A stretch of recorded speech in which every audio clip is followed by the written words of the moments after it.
ladies and gentlemen. You are here with the boys of Poi N Soy on this beautiful, beautiful day. We are doing a post-credits with you all today. With me, as always, are my longtime co-hosts and friends, Jalen Holston, Jared Shirai, Keone McKeague. Say what's up to the crowd.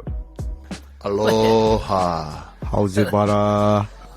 Hello there. Fuckers. Fuckers. Sucky fuckers.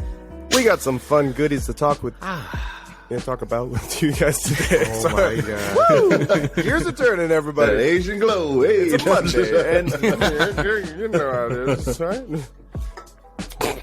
It's a Monday evening, if anyone I know is listening. Oh yeah. It's a Monday morning before everyone goes to work. No. Some beautiful Yeah, sunlight you got in that window.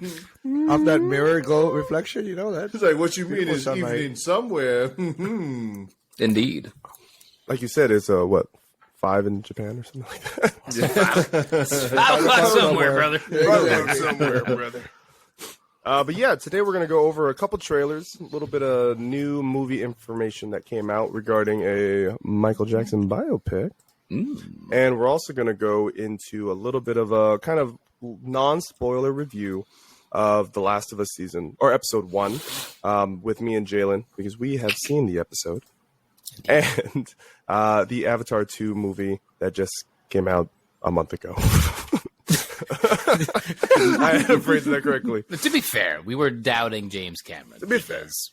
And that will be with me and Keone, because Jared and Jalen do not plan to see it in theaters, but wait for streaming, because James Cameron does not deserve their money. No, not one bit. Are you sure? Yes, Ever? without a doubt. He makes a Marvel movie. You gonna go watch it in theaters? No. It's like James Wow. Cameron now directing Black Panther 3. I don't know if I'm going to go see the new Guardians movie in theaters. Let me phrase a little hypothetical for you. Ooh. Somehow, James Cameron goes to DC, convinces them to bring Henry Cavill back. About to make a Superman movie with him as the director and creator and writer. Will you Wow. go to the theater and watch that? No. Wow. All right. Fair enough. Jesus Christ himself could not move me to go see a James Cameron movie in theaters right now. Okay. Technically speaking, he could He could do a lot of things. Okay. It He was, can do anything. God damn it, you took it so literal. He's like, he technically. I'm just saying, he is Jesus Christ. Jesus, so. He's just like, he is something. Water to wine, you know, that kind of no big deal. It's like, it'd be pretty easy, actually, considering. I'll take the way of water, Avatar 2, whole different level. Oh my god. All right, anyway, let's move it along. Lots to talk about. I know. Anyway, hey, we're Jesus. talking about life. We're being friends. We're It's having fine, fun. guys. It's I don't care about you guys. Let's talk about. Well, our let's talk about topics. something that we know Jalen will love to speak on. Oh no. Oh sorry. Mandalorian Season 3 trailer has just come out. Woo! And I'm going to throw it to him first. Let us know what you thought. so many thoughts. Like, oh my god, like, holy crap, here we are, we're back again, it's happening. Mandalorian Season 3 officially, because we all know Boba Fett was like 2.5, okay? Let's be real about it. But anyway, got some great looks. We're going to get some more Order 66. There was a cool flashback of the Jedi, and I assume that big kind of thing that was happening with the door was Anakin coming down to just, you know, kill some more younglings. That's just, you know, we'll just leave that there. So I assume we're getting more background into how Grogu got out of the academy from that little snippet right there in the trailer. We see some more great looks at the starship that he just built in the last season. Phenomenal callback to episode 1, The Phantom Menace. Listen, there are some cool things in that movie, but again, you can still pun it because nothing else happened relatively that was important besides the Darth Maul fight. Okay, that's about it. Anyway, moving right along. It was cool to see that we're going to be exploring the lore of Mandalore itself, because the Mandalorian culture is rivaled with the Jedi, so I assume we are going to get a lot more Jedi-Mando interaction, just because that's literally what the lore is. Like, they were not a fan of the Jedi because they believed that they were the only ones that could wield the Darksaber and yada yada and all this stuff. They hate the Force users. There's a huge rivalry there, so I'm interested to see what him returning is going to do for the Mandalore.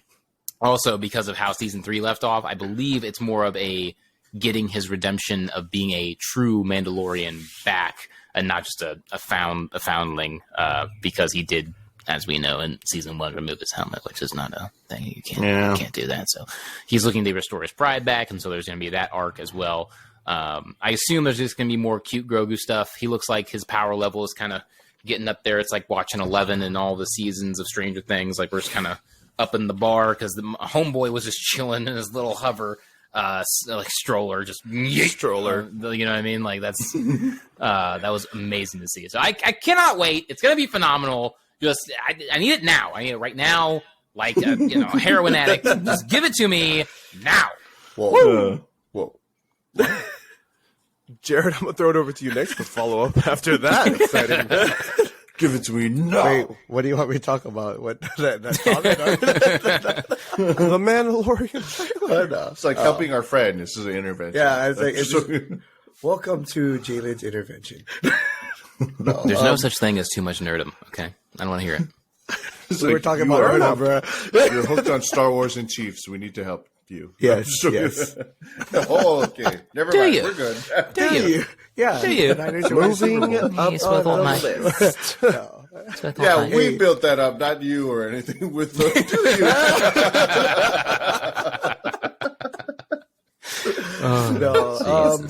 Man, Jalen's points are spot on. All I'm going to say is, like, I'm super excited, and I'm literally probably going to go back and I'm going to rewatch the seasons just so I can, like, you drop something like that, it just makes you want to just go right back to it, I'm not really watching anything right now, although I probably should be watching something, but it's okay.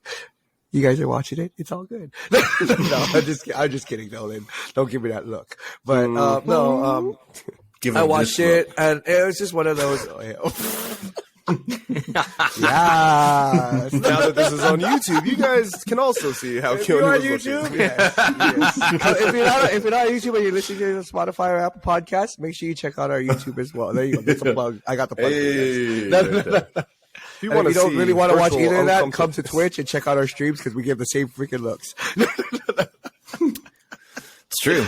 No, I've seen it. But yeah. Thanks, Jalen. Yeah, Jalen. Thanks for your support, though, Jalen. I 100% appreciate that, man. No problem. I really do. But yeah, no. Back to Mandalorian. I watched the trailer and I was just kind of mind blown by it. And like I said, straight on Disney Plus, right back into it. I think I'm on like episode 2 already because this past weekend we were coaching and everything. But once it dropped, I was like, I wanted to finish whatever I was watching and then like dive right back into it. But it's just exciting, to have something like that. And I'm kind of with Jay. I need it now. Maybe not as bad as he needs it now because he's a drug addict, but it's okay. It's fine. We're here for you. We're here for you. It's fine. Support. You just remember to talk to somebody if things get bad. Yeah. I'm so on the serious note, I talk to somebody so things get bad. But yeah, I'm 100% just really waiting for it to drop, and I can't wait for it. Super And I think excited. that's a good kind of point because I don't know if it was us, but we have been missing Star Wars a lot. I mean, Andor came out, which is fantastic. It was an amazing show, but there's just so few and far in between where we want more Star Wars content. They've made all these announcements that none of them have held water to. A couple of them are, they're in production, and then you're kind of looking at it now like, all right, at least we're getting Mandalorian season 3 back. We'll be good to go. And then hopefully they have more information moving forward for any other Star Wars kind of universe shows or movies. Ahsoka, exactly. Exactly. I know Ahsoka and the Acolyte are both the ones that are in production right now. They are. Yes. Yeah. Where are my trailers? Maybe before the season ends? God, I hope so. Yeah, me too. Also, if you're rewatching The Mandalorian, make sure you just skip halfway in between Boba Fett, and you can really just kind of streamline the time there. Is there anything you want me to punt?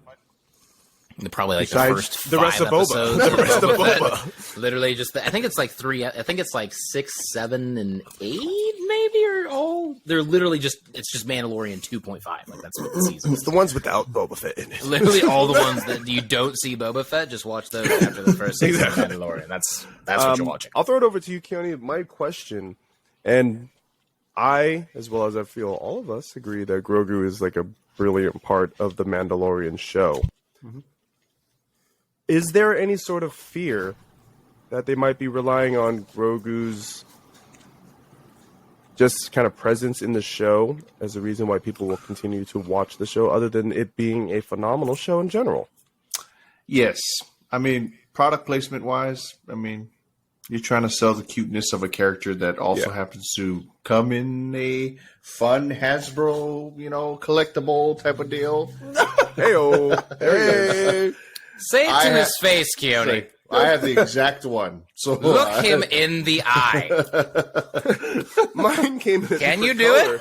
So that's Wow.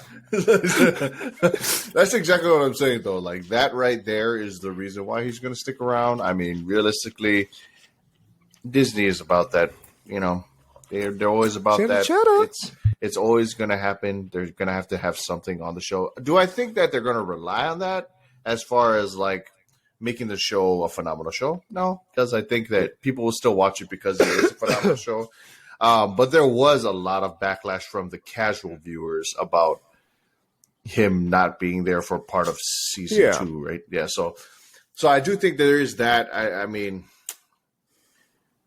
not to like make this a rant or anything, but Disney has been doing this thing a lot lately, where they kind of play to the reactionary kind of PC type of deal. They want to keep it in that realm where they're kind of like always pleasing everyone. So that does definitely factor into their decision to keep the character relevant in the show. But I mean, obviously, the Mandalorian writers have done a phenomenal job up until this point of making it feel organic. You know what I mean? Mm-hmm. It didn't feel like when they first killed off Loki and then brought Loki back. You know what I'm saying? Like it felt like a real reason for him to like be off for a little bit and then come back into it and still make us care about all of that. So I mean, The Mandalorian, phenomenal show. Season 3 looks like it's going to be crazy. And I'm with Jay. Like, we need it now. And the only sucky thing is that we're going to have to wait week to week to watch each episode. But, tune in here. Better content for you Exactly. guys. That's what I'm saying. Yeah. I think the inverse is true. I feel like I don't feel like he necessarily has to be the focal point. He is a huge part of the show, obviously. That's the entire first season, right? Yeah. But I will say, when you have an actor, you could argue it's also the entire second season. It's a good chunk, but I do feel like they shifted it back towards Mando more in season 2, and I think it's going to continue in season 3 because you have Pedro Pascal. Like, you have a great lore with the Mandalorian culture and like all the inner workings of that, and this man's journey of going from strictly a bounty hunter to a father to now a protector, and having to kind of overcome all these obstacles of, do I, force Grogu to make these choices? Like, how do I care for somebody? And like kind of shedding all those layers of this character. All the things that, the Halo series couldn't do with Master Chief, which is why that series did not do as well as The Mandalorian. Because when you have that character that's known for wearing the mask all the time, you have to build up the stuff around him and give him vulnerability and make him this kind of immovable object, if you will. But then slowly start to peel him back a little bit. And instead, what Halo did, which is why it wasn't successful and why so many people were upset, was literally in the first episode, they just took the mask off so you could see the actor's face. And that's just not how you do it. Like, we all knew Pedro Pascal was playing Mandalorian. Like, we get what he looks like. But there's a reason why it was so impactful when the mask finally did come off and like there was stuff around it, right? Yeah, like it hit different. And they're able to do that without Grogu. So there's all of that going on.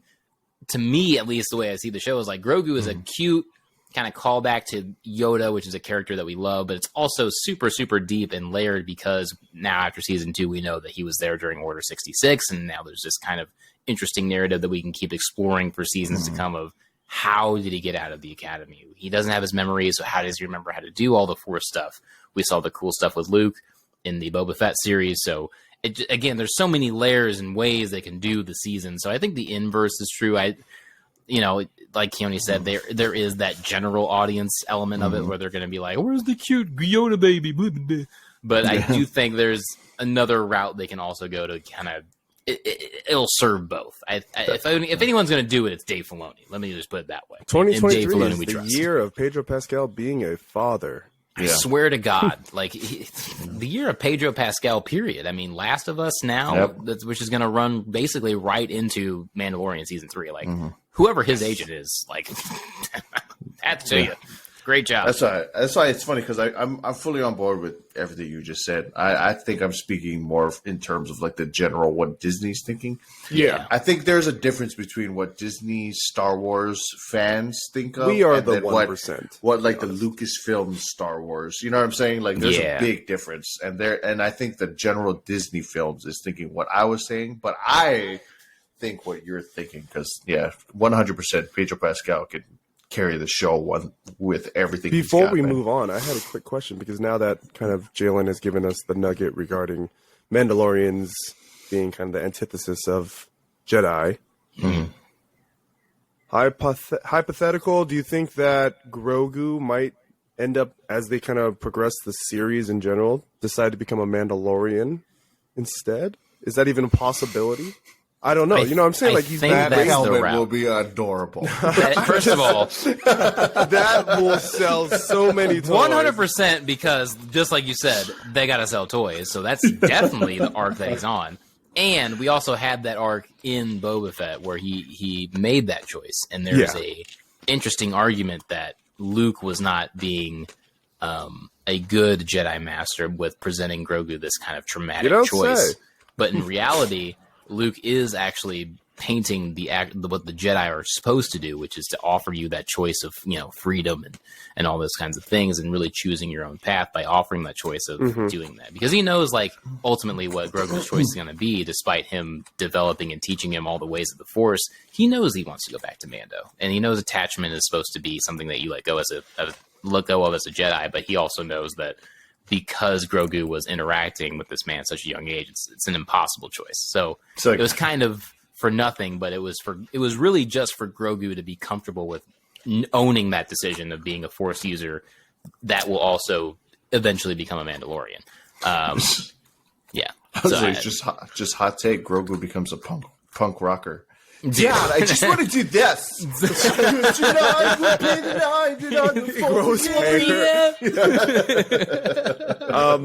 But yeah, I do think that's where we're going in season 3. We're going to see Mando mainly going to get his status as a Mandalorian reinstated, so that he can then make Grogu a foundling and really take him under his wing.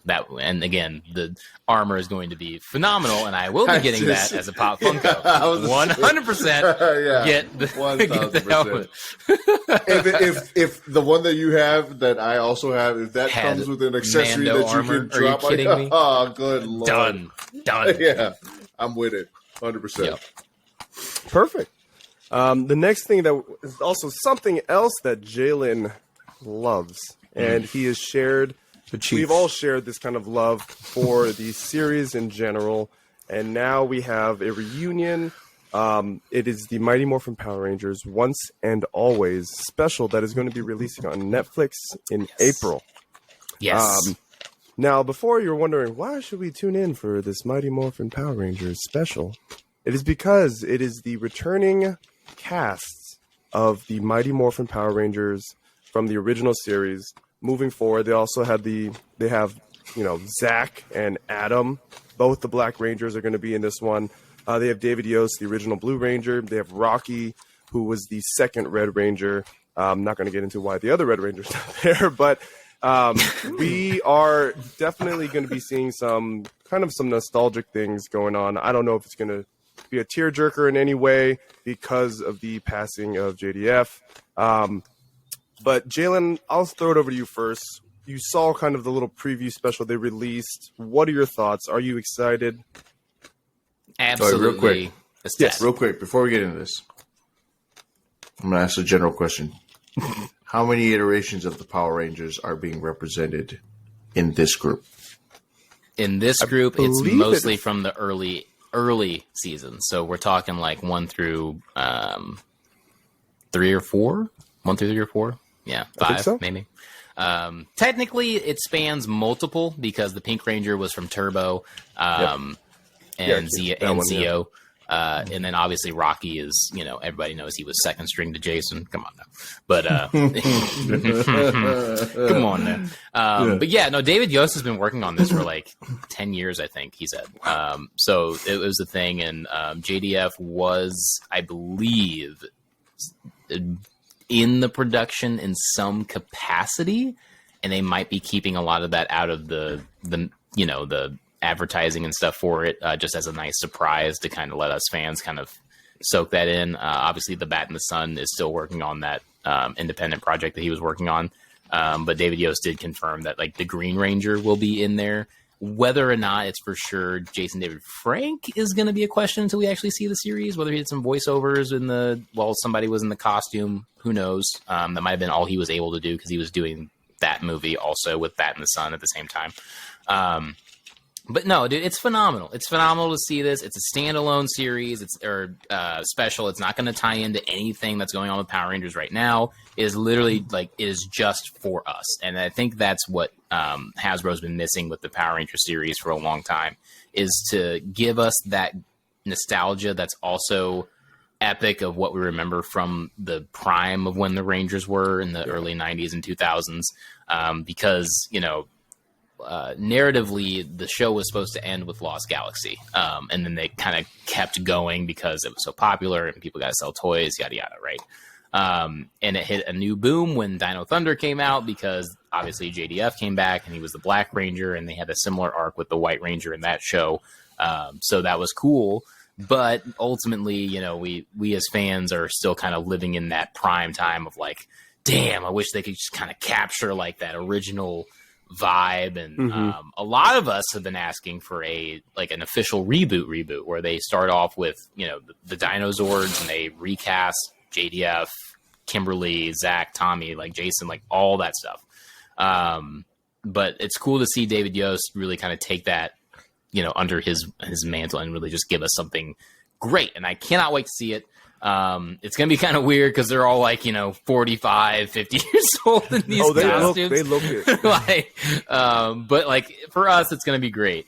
It's the best thing we can get post like an actual attempt at making it what it should be, which is a little bit more mature version, kind of aimed at that tween audience, that YA age range from 18 to 25. But yeah, I absolutely cannot wait. I'm ecstatic. I just so many good things coming down the pipe. It's wonderful. I can't wait. Yeah, I think that's definitely going to be interesting to see. And plus, since it's on Netflix, where there is such a large subscription base, yes, this could be a tipping point for them to want to create a reboot. Jared, I'm going to throw it over to you. Did you get a chance to take a look at the preview video? And overall, what are your thoughts about them actually bringing kind of back the different, not only just one set of the Power Rangers, but, kind of, I guess you, as Jalen put it, the second stringers that came in later. There's generations, but there is a lot of the original cast. Yeah. Mm-hmm. I mean, I did get to watch the little preview thing. I think everything else, I get super excited when they bring back like old series, and I am that first generation Power Ranger person, because I am probably the oldest. Probably the oldest, yeah. I think so. No. I mean, maybe. Any comments, Colin? Any comments, Keone? No? Wow. Not today? Just dangling it. Well, if you want a true answer, really, It's like, yeah, you know what I mean? Yeah, but you're definitely the older stuff. I was like, come on, take the carrot. No. By a wide margin. Wow. There it is. That's what I was waiting for. It's not a pod if I don't get I'm here for you guys. Like that one time. No, but like anytime you bring back an original series, it's always going to be hard to get everybody that was originally there. B, I don't mind like them bringing in, I guess you should think, quote unquote, the second stringers, because Power Rangers has been around for so long, right? There's so many generations, so many different series, so many different everything, that it's kind of nice that they add a little bit of something else, because as much as people just want the original, a lot of people probably don't even know about the original. They know what they grew up with, and that's the ones that they like. So to help build the crowd, to help like bring people back in. I can see why they did that. It's just really exciting though. To like, it's not really reliving your childhood as much as it is seeing something be reborn. And I really think like they're going to use this as a stepping stone to see how many viewers, how many people are like it, like the reviews on it and everything. And then like you guys talk about the reboot, I really think if it's very positive, a reboot is probably going to happen because Jalen and Keone said it best. Got to sell toys. Got to make your money, you know, and they were probably one of the highest grossing things because they had so many different generations or like series that they could sell something. And with that being said, it's all about the money making business. We talk about it, everything, anything that we watch, see, do, coach. It's literally about learning to play the game and to bring something like that back to spark that interest. I'm excited.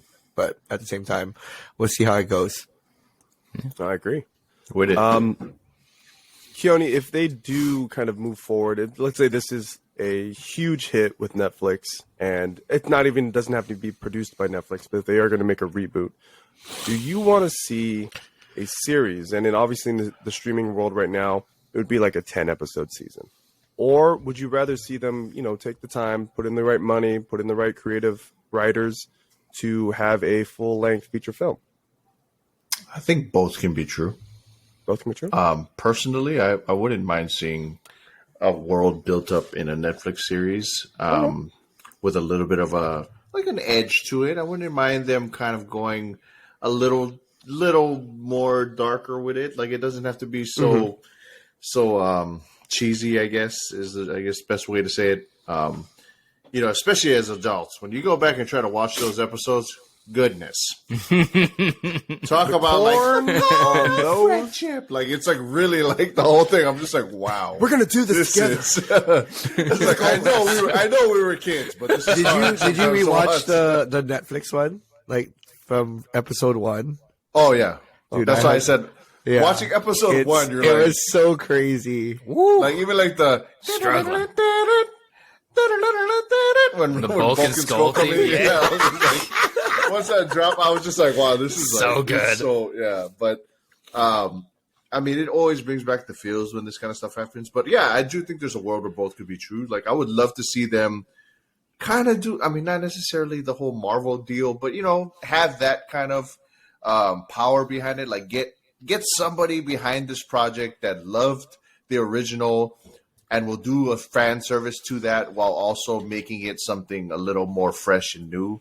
And it would be nice to get, like, I think that's what made the first one so, amazing, was like, as kids, not only was it really cool to see something like you're somebody your age getting powers, but it was also like cool to see people who were like relatable. You know what I mean? Everybody kind of had something that you could relate to as far as who was in the group. So I think having something like that, but just updating it a little bit would be fantastic. So, and then on top of that, we saw what the movie was. As fans, I think we all kind of were like, whatever about the film. But I do think that they could do it. Like, that movie still showed that it's possible for them to make it happen. You know what I'm saying? Regardless of how the box office received it and how critics received it, like, it can happen. Like, that's what I'm locked into. So I'm still holding out hope. I do think it'd be a great fan casting episode. I'm just saying, for us to do, if we're gonna redo fucking as far as say less, doing it 100% fan cast episode locked in. We're doing it. But yeah, I'm so excited for it as a fan. I need to see more of it, but in like a way that's not so kiddish that I can't watch it as a grown man. You know what I'm saying? Like yes. Give me something that I can watch now. And whoever they cast for Zach, he's got to be that cool ass guy who just like does dances in the middle of the fight.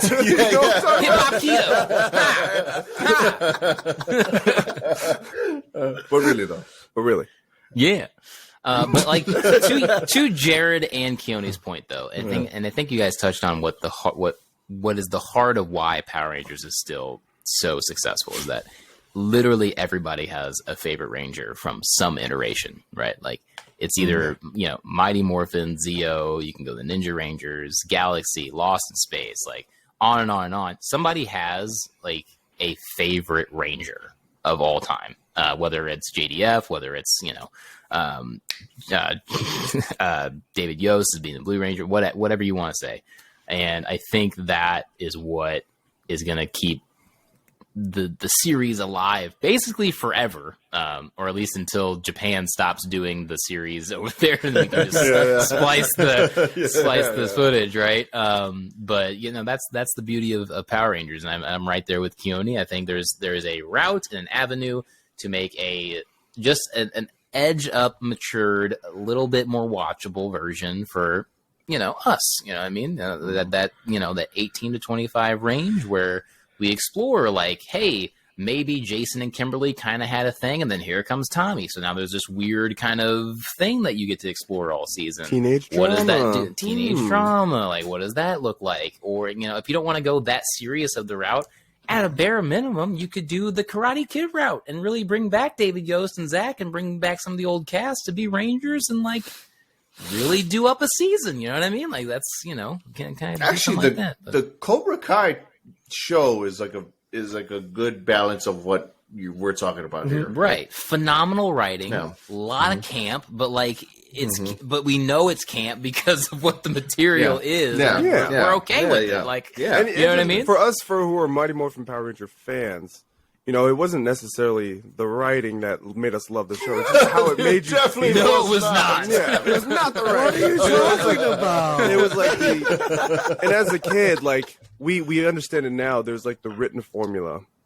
They start an episode, something's going on. Oh, they fight, they lose, they come back, they fight again. They can't beat them. Megazord. Boom. That was literally every single episode. But I think there is something that could be beautifully done if it is maybe a 10-episode Netflix series where it is kind of going through their teenage lives, but it also brings out like the camp a little bit with some badass fights that with a bigger production budget and better writing can be phenomenal. And I think that could be a perfect show. I mean, bring back a lot of people who are our age, who grew up with the original, who don't want to see that much camp, but want to see something kind of updated and give us some sort of invigorated love for the IP again.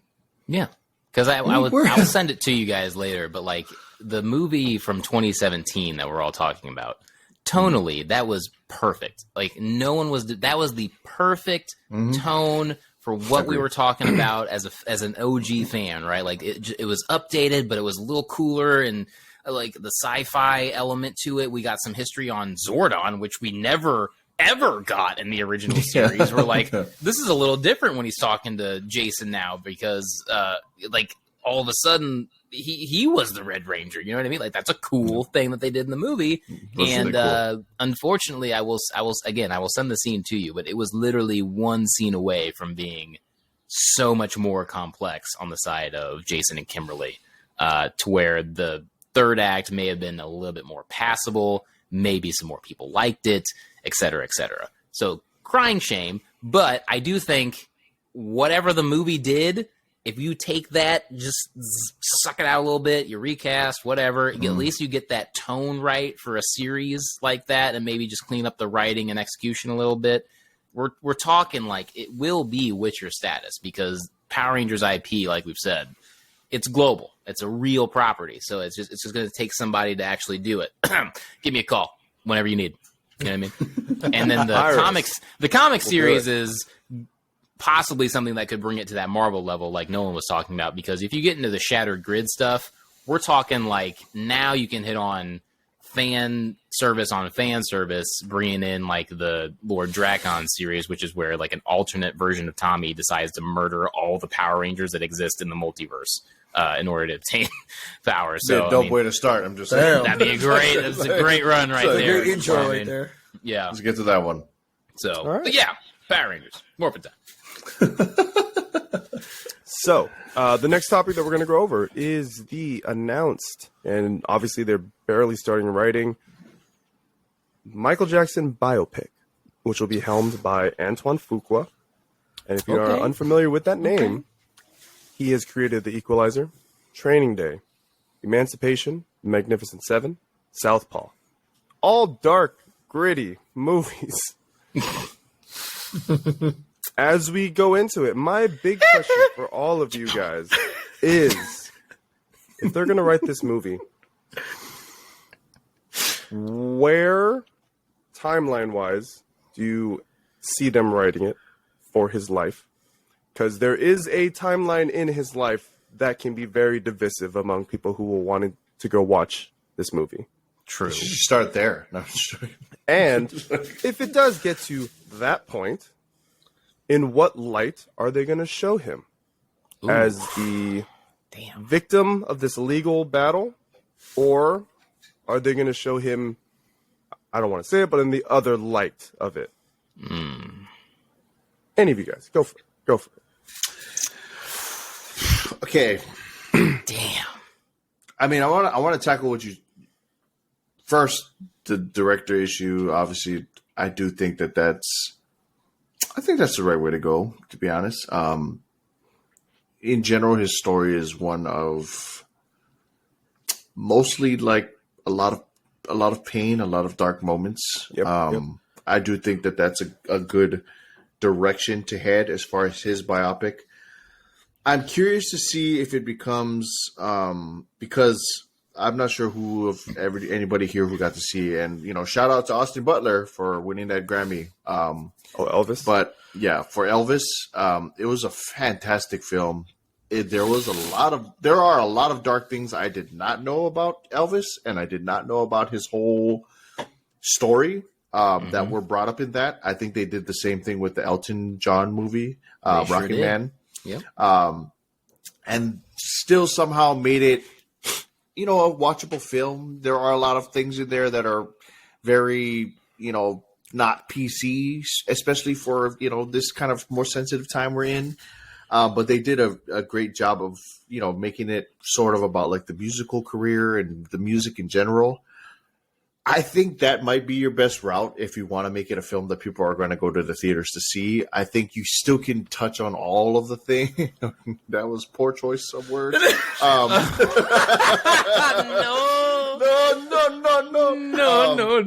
Especially as I'm gonna just. I'm done. I'm checked. Moving on to you, Jared. I'm Go to you, overstayed your welcome. I'm gonna outright. It's chalk. We're done. Literally, so many words in the dictionary. And you chose I'm gonna outright say it. Possible one. I am, I'm very much on the, like, I was a huge fan of him growing up. Somebody who was into music, did music my entire life. It's something, I've always focused on that because there is that. I mean, you cannot dispute the music portion of who he was. And, as an artist, especially, it's something that is usually what kind of speaks to the person the most. You see the pain in some of the music. You see just everything. Everything can be played out in music. And I've been somebody who's always been attached to that realm of the world. So I'm going to focus on that. And I do think that would be the route for them to play, to make it both acceptable in the world and also be about who he was as a person and what he went through as a person. Because realistically, if in this world we're talking about all the things that affect people, and there are so many things that can happen in your childhood, in your life, from that sort of side His of the upbringing world, was the darker definitely a side of the big world. part of it. Yeah, Exactly. There are so many things that would make any person have a different way that they grew up to be. So I think that there is a lot they could show. I hope that they're doing it in association with his family so that they can kind of get that correct and not really, make this so much about what happened near the end there. But I do hope that it becomes more about the music, because I do think that they can do that. They can use the music as a way to navigate the story and also make it about his career, but also make it about dark things that happen without, necessarily picking a side, because that is exactly what Elvis did.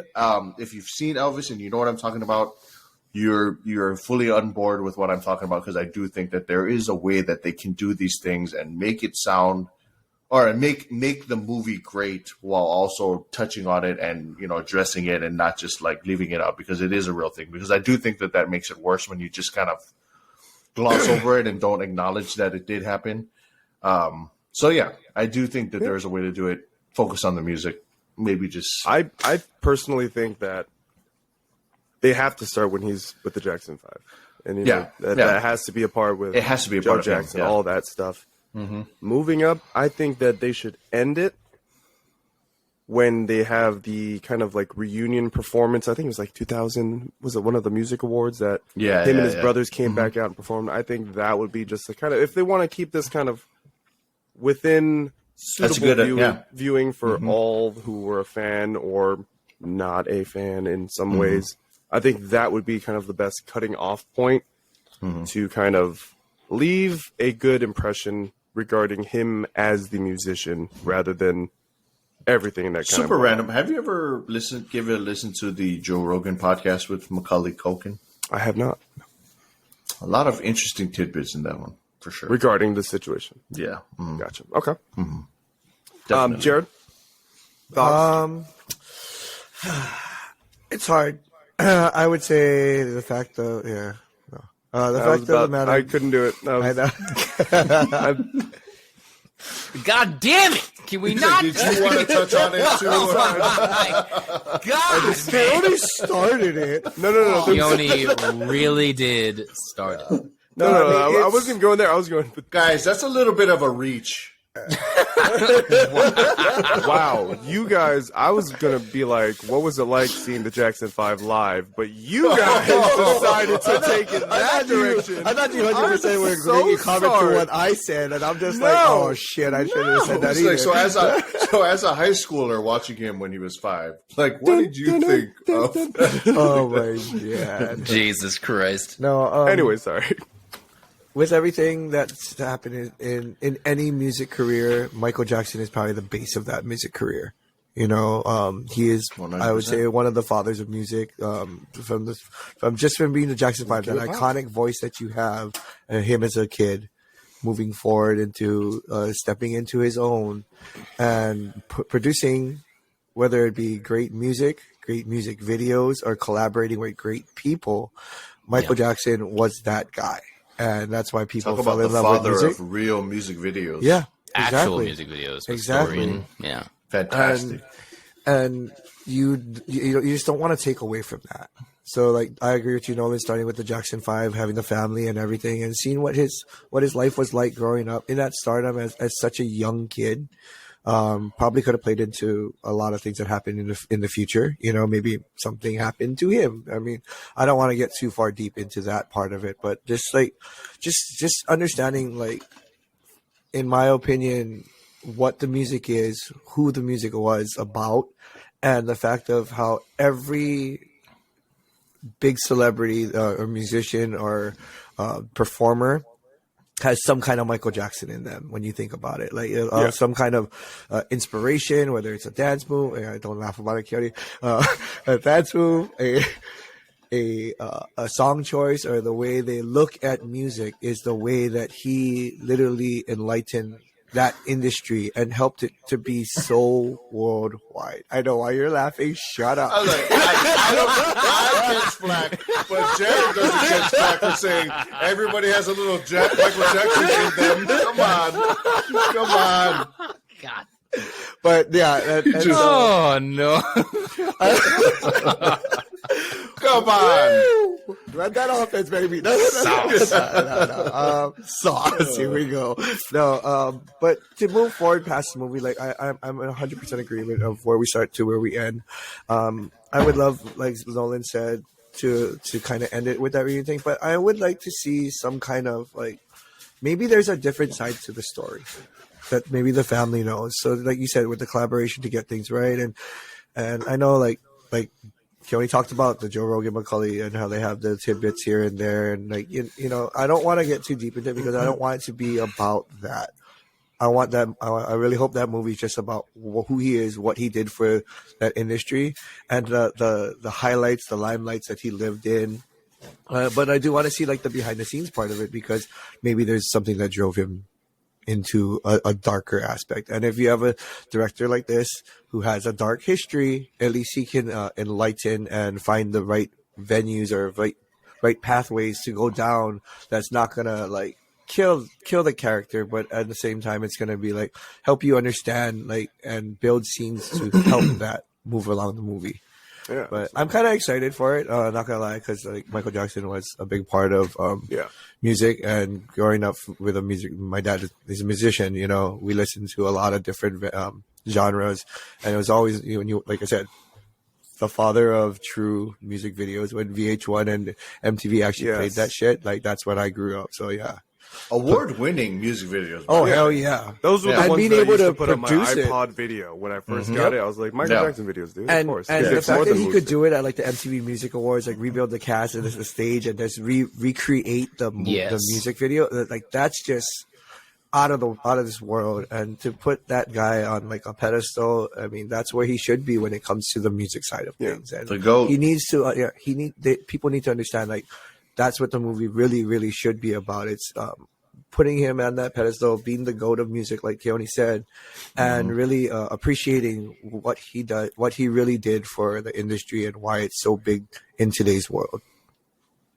Before I move over to you, Jalen, I did want to kind of phrase another question. In regards to, obviously, they're just writing it right now. They're going to have to go into casting. Yeah. That was my question. Do you think? I mean, you don't have to answer this one because it's way too early. If you had anyone, ideally, that you would want to play the role. Also, cast two actors. That's what I'm saying. Literally do what I was they gonna have ask. to cast two different actors, or are they going to just try to go pure prosthetics for the later half of his life? I think like to address the casting issue, I think the only feasible route, at least to make it a fluid production, would be to you'd have to find a light-skinned actor. You know what I mean? Like, you'd have to find someone that is a little bit of mocha latte in order to do prosthetics for the later half, if they're going to go that far. Otherwise, you literally are talking about having to cast two different leads. Do you think they're going to bring CGI into it? Because realistically, the nose progression of his life, I don't You can do that in making post. sense of putting Yeah, a you can do that in prosthetic on post. to make his face look whiter and then... No. You can do that in post now. Yeah. It's not the uncanny valley like Henry Cavill's mustache. Like, doing a nose for that in post-production for, what you're talking Snape, about, Harry way Potter. easier. Snape, Lack Harry thereof. Potter, they shrunk it down a little bit, right? Like, A little bit. There was way no nose. easier to do. Yeah, so I do think the route, me personally, like, I would rather take the route of let's find a light-skinned, hopefully, actor that can do the role well, knows how to do a little bit of dancing and singing, like that kind of stuff. To where it's a little bit easier prosthetically, to where we can just do the makeup and go from there, and then do stuff in post. So there's that portion. As far as the movie goes, I did not know that Antoine Fuqua was attached to the film. So from that, I don't have any other route than it's going to be a darker film. Mm-hmm. As much as I would have liked it to be more of a celebratory film, if he is attached to it, we're going to go into some very, very dark places. And I'm not thrilled about that reality, but especially because the documentary already came out a couple years ago, right? With I think it wasn't on Netflix or something, that detailed all the the victims that are coming out and coming forward about what happened at the magical land or whatever the hell he called his house. So I think, barring that, I wish the movie would go in that route of more of an kind of celebrating the music, like Jared and Keone were talking about. But the reality is, Antoine Fuqua is a really good story writer for really dark pieces. I mean, if you saw Southpaw, I still cry every single time when he wins that last match in that movie. Every single time. And it is just because of how he's able to construct these narratives around really, really, really dark subjects. And how, I mean, obviously, Joseph Gordon-Levitt was just phenomenal in that movie, or not Jake? Yeah, was it him? Yeah, Jake Gyllenhaal. Jake Gyllenhaal. Sorry. But which also crazy thought was supposed to be Eminem. Thank God it wasn't. By the way, because if Jake Gyllenhaal is not in that movie, not as successful. I love you, Eminem. Thought 8 Mile was great, but anyway, sidetracked. No. But yeah, if Antoine Fuqua is doing this movie, like we're gonna get into it, man. But he also has the capability of really hyping up those moments of gravitas where we can see that, like, you know, that first live performance of Beat It or something, that first live performance of Billie Jean where he pulls the moonwalk out and changes the literal landscape of what every dance choreographer for hip hop does for the rest of time itself. Like, he's able to navigate that, I think, as a director, and he's really smart. But I do think the reality is, like, it's gonna get into the other stuff a little bit. I just don't see him coming into a project to kind of fluff something. You know what I mean? Like, I just don't. That's not really in his DNA. So that's kind of where I feel about that. I'm a huge Michael Jackson fan from the music side, obviously. And it is what it is with the other half. I'm here to acknowledge, like, he did what he did.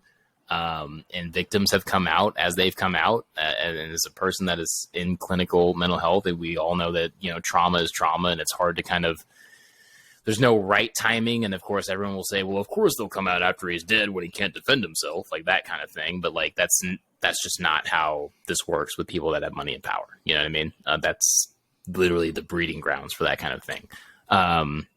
So hopefully it's a really impactful film, I think, for people, that touches on all the stuff that he did do that he needs credit for, but also just gives us the reality of, like, this is who this guy was, like, at the end of the day. You know what I mean? Like, yes, he was a phenomenal musician, changed the landscape of every kind of genre of music, whether you like it or not. That is exactly what happened, especially when you look at the time frame and the people that he was topping the charts against of when his music career was. That is GOAT status, right? And it cannot be argued. Like, he was in there with Prince and Madonna, like, at their peaks, and he was still number one. So there is that element of it, but there's also that other half, and I think we're going to explore both if he's directing that movie. So, yeah, I'm interested to see it for sure. I don't know if I'll go to the theater to see it, but it's definitely one that, like, when it gets to streaming, that's definitely one I'm popping on and watching very, very closely. I agree with that. I think it will be, I mean, it's one of those movies that maybe I do just want to go see in theaters, but at the same time, if it does get to that kind of discomfort, you're going to be in the theater kind of just, like, gripping your armrests, like, I don't know, this is like... Not a lie, I felt that way through Rocket Man and Elvis, and I still don't regret it. Let's be frank here, you know, no biopic is because an artist had the perfect, happy life. Johnny Cash, Elvis, and now, yeah. All of them had something going on in the background. Bohemian Rhapsody. Yeah, Bohemian Rhapsody as well. Ray Charles, the Jamie Foxx's Academy Award. I mean, my God, that whole movie is him being addicted to heroin. You know what I mean? Yep. Yeah. So, yeah, moving on. We'll probably end it with me and Jalen going over episode 1 of The Last of Us. We'll kind of talk about Avatar 2 another time. Jalen, I don't know if you played the game at all. I have not. I never. Okay, perfect. Did you ever, look up because I know a lot of people kind of string together the cutscenes on YouTube. Was that ever something you did, or are you going into this fresh as a daisy? I do that with video games that I myself, I know I'm not going to enjoy playing through. So if I know the narrative is good from, like, a story perspective, I will look up, like, the cutscene movies that are on YouTube. So I did watch that for The Last of Us. So I understand, like, most of the characters and some of the lore that's going on. It's not quite zombies. It's like, it has to do with a little bit of, like, global warming, and it's more of, like, a weird mutation virus situation that's going on. So it's kind of a cool take on that whole, horror element thing. I'm not a horror guy either, so I was a little hesitant to watch The Last of Us, but I was thrilled. To TLDR, thrilled. Yeah. I never played the game, obviously. I did get to see a lot of things being posted regarding how they pretty much did shot-for-shot things that happened in the game of The Last of Us. And obviously the first, I guess you could say, third of the movie is kind of Joel before the dystopian kind of future that it is, with him and his daughter. That was something, obviously, not playing the game, was unaware that was going to happen.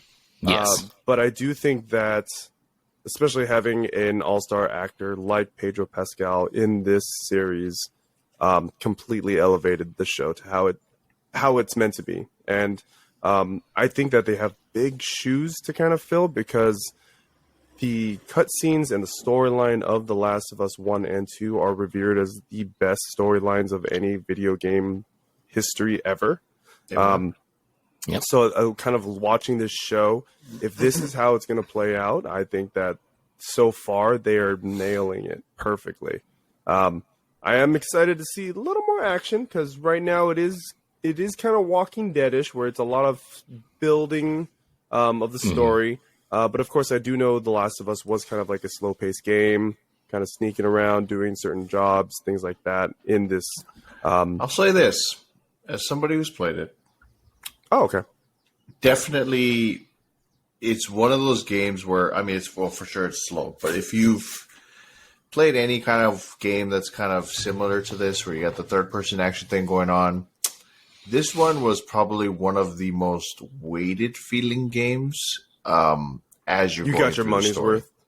No, Like- as far as you feel the emotion tied into the Gotcha. story, if that makes sense. So I think if that plays out in the show at all, the decision making, all the different things that you have to do throughout the entire thing, it feels, you can feel it very, very strongly. So it's one of the few games I think I've ever had like moments where I was just like, you're possibly shedding a tear.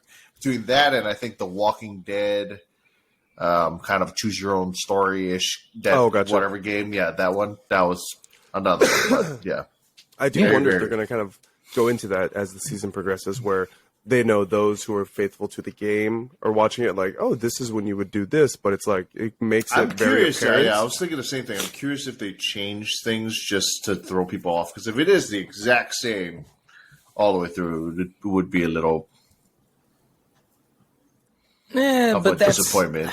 But also, yes and no, because when you have something that's so good narratively, right, like The Last of Us, or like I keep throwing out, I don't know how the fuck somebody has messed up the Metal Gear series or haven't adapted that into some kind of cool like war movie.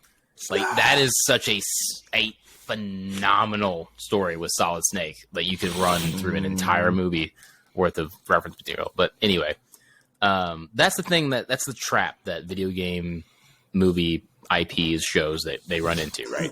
It's either we have to make it shot for shot and can't add anything new, otherwise people will hate us. So, i.e., like a World of Warcraft, or like, what are some other ones that have tanked recently? I think that Sonic was good. They redeemed themselves because they at least got the look of the character right, like that kind of thing. But that's the video game movie trap. Uncharted, I will say, because they just did like some references, but then the movie was not great, even though Tom Holland was, right? But this show, from all things being, of course, we're only one episode in, we'll have to see how it goes. It's avoiding that trap a little bit, because there are plenty shot for shot things from the video game that I recognize. Like it's the first time you get to see the city, like that is a right out of the video, right out of the cutscene, like beautiful adaptation, done, great. More stuff with Joe and his daughter, that kind of stuff. A little different, but it's pulled right from the source material. And I think that is where the magic of stuff like this can go if producers don't just make it shot for shot. Because like Keone, I myself, I don't want to like pay for a service just to watch a shot for shot live action remake of a video game that I've already played or seen. Give us the same plot, but give us fresh takes on it. Something, little zest, right? Little something, little zest. But yeah. So anyway, as you were saying, I mean, this show was, I mean, I don't even know how to completely describe it, but I know you guys haven't seen the episode yet, Jared and Keone, and I don't think it's part of the game, but just the opening talk show that they do was from like what, the 60s or something like that. 60s, yeah, with a guy. Just the conversation already kind of lays such a foundation for what the show is, why it is the way it is in the future. their description of what is being taken over, I guess, biologically with the new world, it's actually like fear-inducing. Like you look at it, you're like, wow, like just them describing it. They go over like the idea of a pandemic. It was like, we've been there, and then they go into like fungus, and I was just like, holy shit! Like I've never thought of it that way. Yeah, sure, the body's not supposed to be able to take a fungus in that kind of way and be kind of affected, but somehow it happens, and this is where the show leads into. So I am definitely very excited. I'll probably watch episode 2 tonight, but I am very hyped about where this show is going. Jared, are you planning to kind of streamline binge all of them, or are you going to try to hop on when you can? No, I'll try to hop on. Like you said, you guys didn't see the second episode yet, and what you said it drops every Sunday. Sunday, it's kind of like the House of Dragon. Yeah, so HBO will usually if it drops every Sunday Sunday, then I think I should be fine. Yeah. Wait, on HBO. Never mind. I don't have HBO. Well, I'm sure you can find some way. I'll probably find somebody who can hook it up. You know, if anybody out there want to gift the HBO subscription, just saying, help a brother out. We just asked Nolan for his password for the other thing. Well, why don't you give him a? Because I already have 4 people on mine. Actually, we should ask to see if he's taking any new members. We should just ask. Last time I did Shalimar, I know you don't watch this thing, man, but hook a brother up. He doesn't have it. We're watching it on Nicole's sister's account that she made and shared with the siblings and family. I used to have it when we're at Hope because one of the Jeremiah hooked me up with it, but gotcha. I think his brother changed the password or something, and then I got kicked out. So I was like, oh, whatever. No, he asked his brother if I could use it. That's why. But then I think his brother had to change his password, and I just never followed because that's how I was watching Game of Thrones. Nice. Gotcha. Yeah, but definitely give it a watch because it's phenomenal. And I wouldn't say it's quite. I felt like it was more of a thriller. Thriller, yeah. Not so much the horror. I'm sure. Maybe we'll. I'm sure there's going to be some wrong stuff. later on. As you get further deeper into it, I think we've watched enough shows at this point where I'm curious. Where do you rank it between She-Hulk and Andor, or I don't know what was our top show, The Lord of the Boys, Rings. Maybe? He's like where on the scale just from like episode 1 from a premiere. Just like where are you going to put it as far as what you've seen thus far? Where are you going to go with it? I need to see a little more before I can do that. I think if we're just talking like TV show premieres that we've seen throughout, because the year. premiere-wise, we've seen some fantastic premieres that just got us in there right away. I'd say it's in between. At least for me, it's in between like Game of Thrones and then like probably Andor. There's a big kind of flex in there because that's high praise.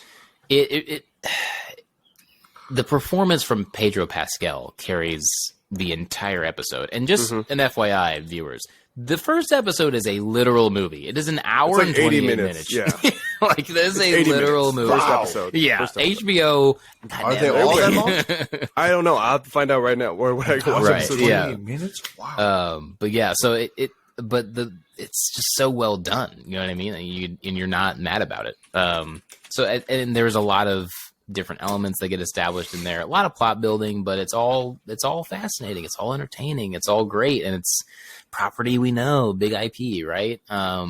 So we'll see how that kind of wraps around and gets into it. But yeah, I'd say it's right in there. It's this very, very, very good season premiere. Obviously, can't wait to see episode 2. So it did a lot of world building, and I think that was the best part about it. Yeah, in a good way, in an entertaining way as well, because there was just stuff that you were like, in the beginning of the episode, you're like, what does that mean? And then they answered it like 20 minutes later, like, wait, so these people don't like these people. Like wondering too much. Yeah. So, but yeah, overall, we're going to be doing a weekly review as much as we can, as you guys kind of move along with us each week to week for our post-credits segment. So please hop on board the Last of Us train. Hop on the board. Hop on the board And follow along each week as we go through episodes for the first season of The Last of Us. We'll find out. I'm not completely sure if like the first whole season is going to be the first whole game, or if they want to make this something that is going to be a series that has some legs, and they kind of split it up so that it is maybe a portion for each game. Because I do know that the cutscenes that are on YouTube are like hours and hours of like content. So it could be something that they can add in new things around it and make it their own kind of fresh take on the show and the world. But we'll see from there. That'll do it for us here on the Poi N Soy podcast for post credits. Keone, really quickly, if you kind of want to remind everyone who's listening to us regarding our $100 Amazon gift card giveaway. Yeah, do it. No, just Wow. just like, first clue is in our podcast labeled clue number 1. So you'll find that one there. Clue number 2 is on Instagram. Clue number 3 is on YouTube. Give them all a check out at the Poi N Soy podcast for Instagram. I believe it's just Poi N Soy for our YouTube. It might be Poi N Soy podcast. I'm not even entirely sure because they don't do the youtube.com/name thing anymore. So just look us up, the Poi N Soy podcast on YouTube. You can find us there as well. Instagram, obviously. Excuse me. Any of your favorite podcasting platforms on whatever, Apple, Spotify, we got Poi N Soy. So just look us up. Find all 3 posts. They're literally labeled with clue number 1, clue number 2, clue number 3. Give us your answers as a DM on Instagram. Yeah, definitely. Remember, this is going to be announced in the first post-credit episode of February. So next week, we will be announcing the winner. So please get your entries delivered to us in the DMs. It is written out for you. All you have to do is click on a couple things while you're sitting on the couch watching TV, look up the clues, write it in a message for our DM, send it, and you are in the running to win the $100 Amazon gift card. Please send in the entry within the next week. Yeah, that's fair. Yeah, mate. Yeah, mate. We're just waiting for the last few entries to get in. That's pretty much it. Boy, it's going to be a random pick from all the entries that get submitted. So it is never too late to submit. Please do it. Tell your friends. It's free money. It is free Amazon money. Tell your mama. Nothing else tell to your do daddy. but Tell your daddy's daddy. Tell your grandmama's daddy. To us. All of it. We're not asking you to purchase. We're asking you to just go look at our stuff. Look Yeah, around. right. Find the answer. Send it. And make sure it is the correct answer. Because if it is not the correct answer, you are not going to be one of the It's like goodness. If we get a bunch of entries that are wrong, that are really suck. It's totally Frodo Baggins, man. Like, what? I'm going to ask you. No, I'm what? going to ask you off pod afterward if you guys know what the answer is. Just curious. I don't. All right, guys. Jared, please let them know where they can find you. Just gonna clear that up. I It's on don't. Instagram and Twitch. JShirai, JSHIRAI on Twitter at JShirai808. Jalen. You can find me on Instagram at @artbyjalen. You can find me on Twitter at Jalen Holston, and you can find me on Twitch at MochaThanos_LGG. And Keone. You can find me on Instagram, Twitter, and Twitch at Kayone, KAYOHKEDEE. And you guys can find me on Twitter, Instagram, and Twitch at NolanKYT, NOLANKYT. Once again, we love you guys. Thank you guys for hopping in every single week with us, watching our show, or listening to our show. It's very appreciated. Other than that, thank you guys for making us a part of your day. We enjoyed having you be a part of ours. From all of us here at Poi N Soy, good vibes and love, everybody. Bang, bang. Shoots. Give it to me now.